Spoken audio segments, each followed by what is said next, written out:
Bonjour à tous, voici un petit tutoriel histoire de voir comment fonctionne la fonction joindre.text dans Excel.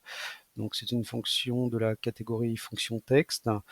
Avant de continuer, vous pouvez télécharger l'exercice, le lien est dans la description. Alors, de quoi s'agit-il? La fonction joindre.text va nous permettre de combiner le texte à partir de plusieurs plages et ou chaînes de caractères en y incluant un séparateur qu'on va spécifier. Par exemple, je voudrais un espace entre les informations que je vais combiner. Euh, la syntaxe à utiliser est la suivante, joindre.text. Et au niveau des arguments, donc on a divers arguments ici. Le premier argument, on va spécifier en fait le délimiteur. Alors le délimiteur, ça va être le caractère qui doit séparer chaque information qu'on va combiner. Par exemple, je veux un espace entre les diverses informations que je vais accoler entre elles.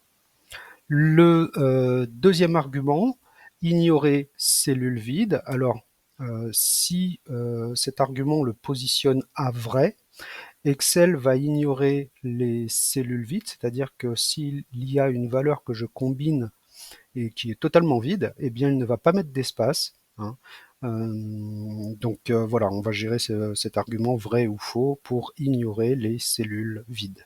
Puis nous allons, au niveau du troisième argument, indiquer le texte 1 qui correspond à la première chaîne de caractères ou adresse de cellule à combiner, exemple la cellule B64. Puis le texte 2, donc deuxième chaîne de caractères à combiner, exemple la cellule C64, etc. D'accord. Alors, si on passe à la pratique, voilà, on me demande ici dans la colonne E d'obtenir dans la même cellule la civilité, le nom et le prénom de chaque salarié dans ce tableau, séparés par un espace, et tout ça en utilisant bien sûr la fonction joindre.text. Alors, je vais commencer pour mon premier salarié. Je sélectionne ici ma cellule E64 et je vais faire appel à l'assistant FX en haut à gauche de la barre de formule. Ici, toutes mes fonctions sont affichées, c'est parfait. Je vais alors sélectionner ma fonction joindre.text dans la liste des fonctions. Je valide. Alors, quel est mon délimiteur? Premier argument, eh bien moi je veux délimiter les informations que je vais combiner par un espace. Donc, l'espace étant du texte, je vais le placer entre guillemets. Ignorer si vide. Alors, si au niveau de ma civilité, de mon prénom ou de mon nom, j'ai une cellule vide, est-ce que je mets quand même un espace? Bon, moi je considère que là, je n'ai pas besoin de faire ça, je n'ai pas besoin de mettre un espace supplémentaire s'il ne trouve pas une information dans une de mes cellules. Mon texte 1, maintenant, va correspondre à ma civilité, puis mon texte 2 à mon prénom, puis mon texte 3 à mon nom qui est dans la cellule D64. Voilà, donc j'ai renseigné tous mes arguments, je vais pouvoir valider, et ici je vais voilà, retrouver l'information souhaitée dans ma colonne E pour mon premier salarié. Alors pour le deuxième salarié, je vais écrire la fonction cette fois-ci. Elle est égale, puisqu'une formule commence par égale, joindre, point texte.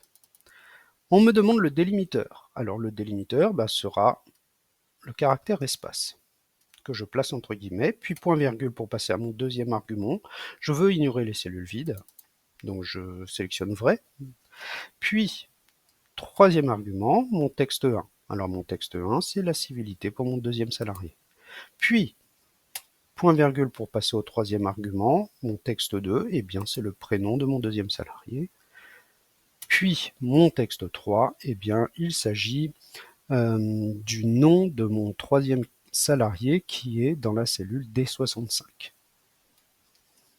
Là, je peux fermer ma parenthèse, valider, et j'obtiens l'information pour mon deuxième salarié. Je vais alors recopier ceci vers le bas pour mes autres salariés.